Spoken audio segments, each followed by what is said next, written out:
सभी लोग कैसे हैं? चलिए बेटा, बहुत बढ़िया, फर्स्ट क्लास। जैसे हमने लास्ट क्लास में फाइनल अकाउंट विद एडजस्टमेंट वाला टॉपिक स्टार्ट किया था, नो डाउट आपको बहुत इंटरेस्टिंग लग रहा होगा। तो हमने आपको बताया था कि जैसे बेटा ये ट्रायल बैलेंस आप देख रहे हैं, ट्रायल बैलेंस दिया हुआ है, उसके नीचे एडजस्टमेंट गिवन है। अब ट्रायल बैलेंस और एडजस्टमेंट जो दी हुई है, तो एडजस्टमेंट हमेशा दो जगह पर रिकॉर्ड होती है, यानी डुअल कॉन्सेप्ट का इफेक्ट देती है, डुअल कॉन्सेप्ट का, ये डिस्कस किया था। लेकिन अब इस बात को हमेशा ये याद नहीं रखना है कि एडजस्टमेंट दो जगह जाएगी। ध्यान से सुनने का बेटा, इधर ध्यान से बेटा।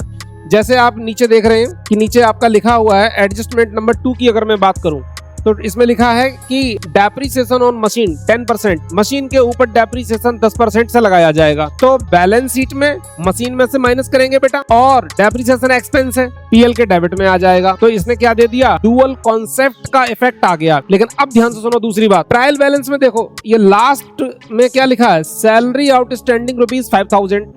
बच्चे ने देखा, अरे यार ये तो एडजस्टमेंट है, ये भी दो जगह जाएगी। अरे भैया ये दो जगह नहीं जाएगी। ट्रायल बैलेंस के अंदर अगर कोई एडजस्टमेंट गिवन है, बेटा ध्यान से सुनने का, ट्रायल बैलेंस के अंदर अगर कोई एडजस्टमेंट गिवन है तो वो only and only at one place, केवल एक ही जगह जाएगी, वो भी सिर्फ बैलेंस शीट में, ट्रेडिंग पीएल में कभी नहीं जाती है।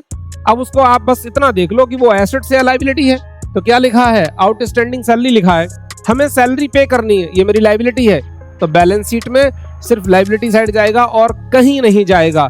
इसी प्रकार से मान लीजिए अगर यहाँ पर लिखा होता प्रीपेड इंश्योरेंस ट्रायल बैलेंस के अंदर, तो हमने एडवांस में इंश्योरेंस दिया है किसी को, तो ये मेरे लिए क्या बन गई, एसेट्स, तो सिर्फ एसेट्स में जाएगा और कहीं नहीं जाएगा। तो इस कॉन्सेप्ट को प्लीज अच्छे से लर्न करके रखिए।